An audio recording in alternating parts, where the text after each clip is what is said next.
Assalamualaikum warahmatullahi wabarakatuh. Perkenalkan, nama saya Rahmat Fajri, NPM 2011-080316 dari kelas C, Prodi Bimbingan Konseling Pendidikan Islam. Di sini saya akan menjelaskan sedikit tentang 10 faktor yang menjadi pertimbangan konseling multikultural atau biasa yang disebut dengan respectful. Oke, mari kita simak videonya. Faktor tersebut diringkas dalam 10 kata. Yang pertama itu R, religious and spiritual identity. Identitas agama dan spiritual merujuk pada keyakinan seseorang terhadap realitas yang melampaui sifat, fisik, dan memberi individu makna hidup dan keberadaan manusia. Beberapa hal-hal yang perlu diperhatikan adalah seperti apa keyakinan agama atau spiritual siswa, atau seberapa kuat keyakinan agama atau spiritual siswa mempengaruhi kehidupannya.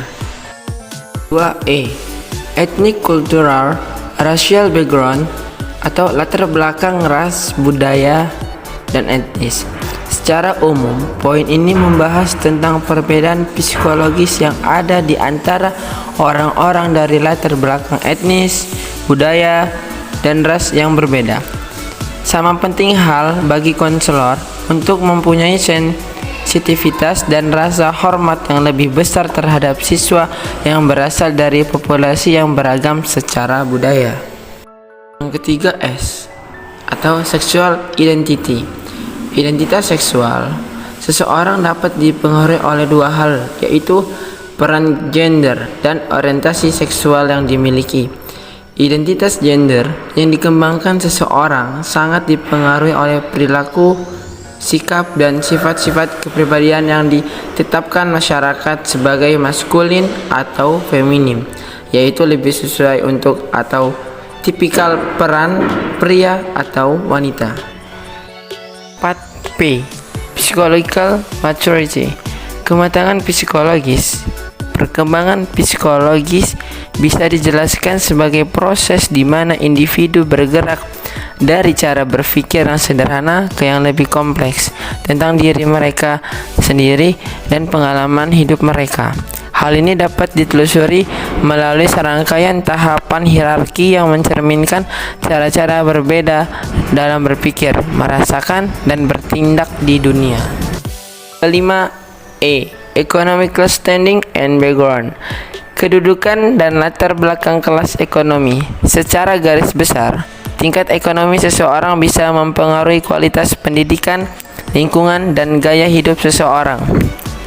Kelas ekonomi juga memainkan peran yang sangat penting dalam menentukan berapa lama orang hidup, apakah mereka memiliki kehidupan yang sehat, kemungkinan gagal di sekolah, dan jenis-jenis keberhasilan pekerjaan yang akan mereka alami di masa dewasa.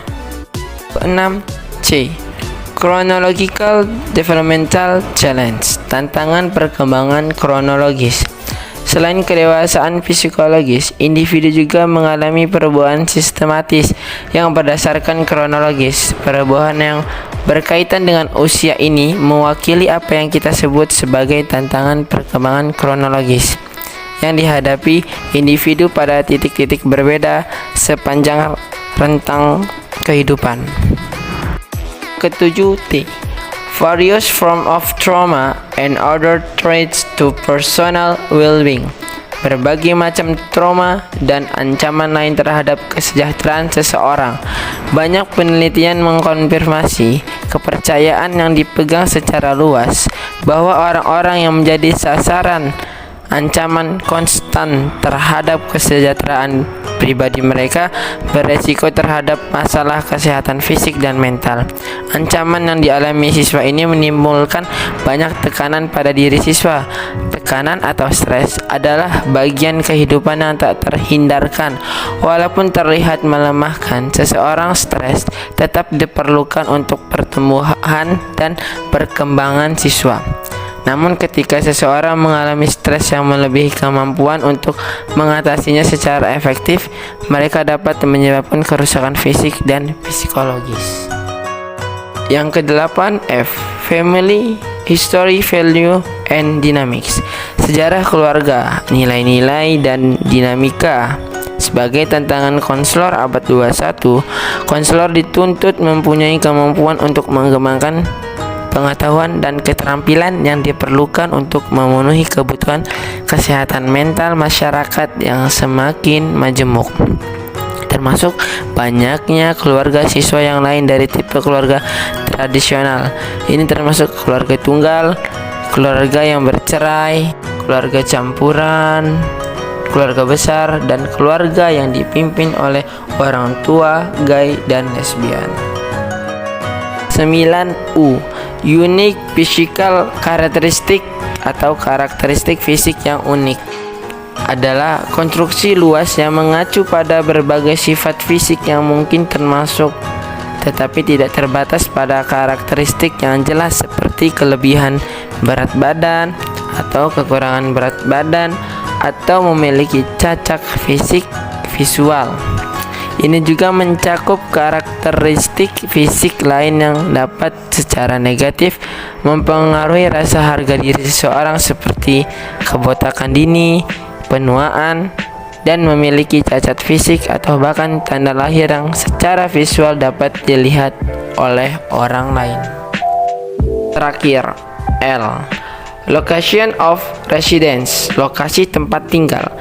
Lokasi tempat tinggal seseorang merupakan bagian penting dari sistem ekologi total individu yang memiliki dampak luar biasa pada perkembangan psikologi seseorang. Tempat tinggal seseorang adalah bagian dari ekosistemnya, karena ekosistem seseorang secara langsung dan tidak langsung mempengaruhi perkembangan psikologis orang tersebut.